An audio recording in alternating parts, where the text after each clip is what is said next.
All right, let me show you something. Okay, so my trailer's here. It's all just sitting in the shed. Okay, so I park up for the night, and I haven't driven very far. My batteries are, 12.4, so they're quite low. Okay, there's no point sitting it in the shed and just leaving it and try and charge it by the car the next day.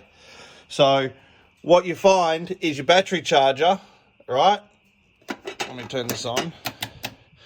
Your battery charger lead is plugged into the power point and turned on. Now it's not going to turn itself on until I activate 240 here. All right. So basically I'm going to just grab my extension lead. I'm literally going to plug it straight in there. It's automatically 240's plugged in. It's booted all this up. It's literally automatically turned that charger on, right? So it's automatically going to start charging. And now I'm going to start putting in 20 amps of power into this system. And you can see my volts starting to go up now. So it's starting to charge. Now, don't stress, go to bed. That thing, when it's full and it charges this whole system, it'll literally go to a maintenance mode and it'll shut itself down and you don't have to worry about it. So what I'd also do, because I'm plugged in to this power and the mains power, I want to be able to charge all my batteries for the next day. So I've got my circuit board with all my chargers plugged into the circuit board and plugged back into the 240.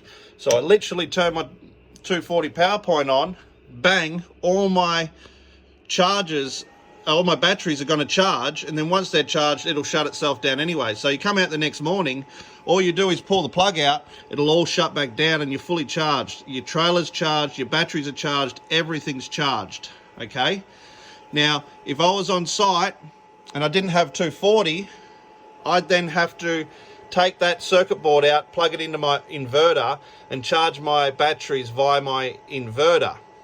So I'd turn it on, charge them. Once they're charged, I'd turn it back off, because even on standby, it's going to draw power. The idea of the charger, of the inverter, is when you plug it in and you charge all your batteries and you're driving to work, the power from your car is charging the battery system in the trailer while the inverter's sucking the power out. So it's like a big circle. Power's coming in, power's coming out. So theoretically, you're not using a lot of power, because what's coming in is going back out. That's the operation of that system. If I'm on site and I've got 240, I'm not going to use my inverter. There's no fucking point using the inverter, because you're just wasting power out of the battery system. Go back to 240 and charge everything and run everything from 240. Okay? So that's just a little rundown of how that sort of system works. If I'm on site and I don't have the 240 and I'm running the inverter, I would have my solar panel out. And the reason why that is because when I've charged all my batteries for half an hour, 40 minutes, then turned it off, my solar is then replenishing these batteries for the power it drew. So then in a couple of hours when I'm ready to charge again, I've got all the power system already fully charged, ready to go again. So the power's gone back in, it's charged me up, and it's allowing me to use the inverter and the power again.